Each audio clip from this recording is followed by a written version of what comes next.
Hey everyone, it's me Angel. Welcome back sa aking YouTube channel. Ang ating video for today ay para sa ating mga SSS members na soon to be SSS pensioners.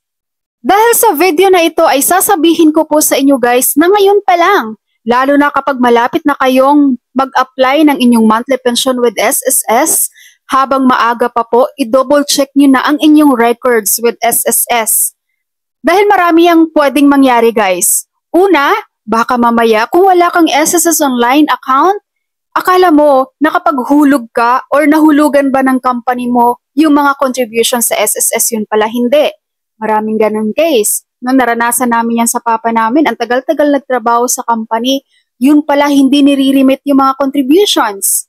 Nag-close yung company at nalaman namin nung nag-apply na siya ng retirement, hindi pala nahulugan, kaya hindi na rin namin nahabol.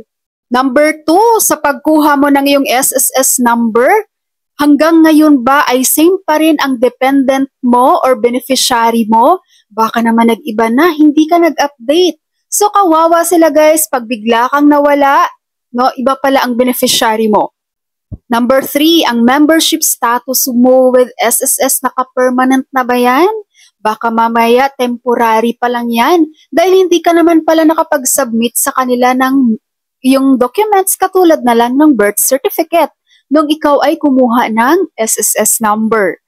At pang-apat guys, ang iyong civil status record with SSS.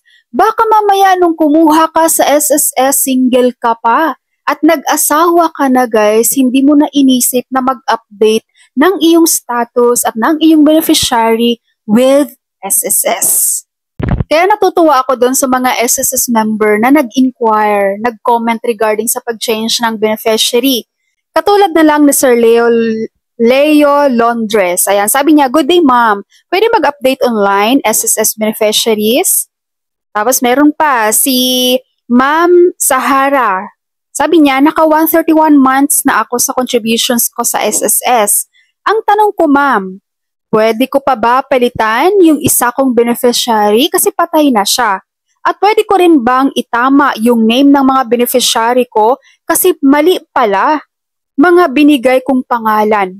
Salamat at aasahan ko po ang kasagutan nyo." Ayan, so kudos kay Ma'am Sahara at kay Sir Leo, no, na naisip nila guys mag-update ng kanilang beneficiary with SSS. Maniniwala man kayo or sa hindi guys, ang dami talaga ditong mga SSS member na hindi nila iniisip yung records nila with SSS, yung beneficiary nila with SSS, kung updated pa ba or hindi.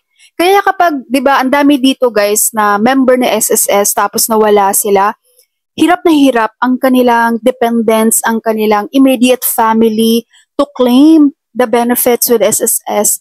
Dahil iba yung nasa record ng member. Diba? Namatay yung member, yung record niya sa SSS, naka-single naman pala, hindi siya married. So kawawa yung mga naiwan nyo guys kapag hindi kayo nag-update ng iyong information with SSS at ng inyong mga beneficiary.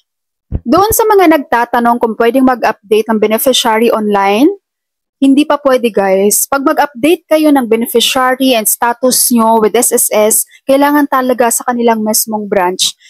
Chinek ko yung aking SSS online account. So hindi ko rin nakikita doon yung mga beneficiary ko or dependents ko.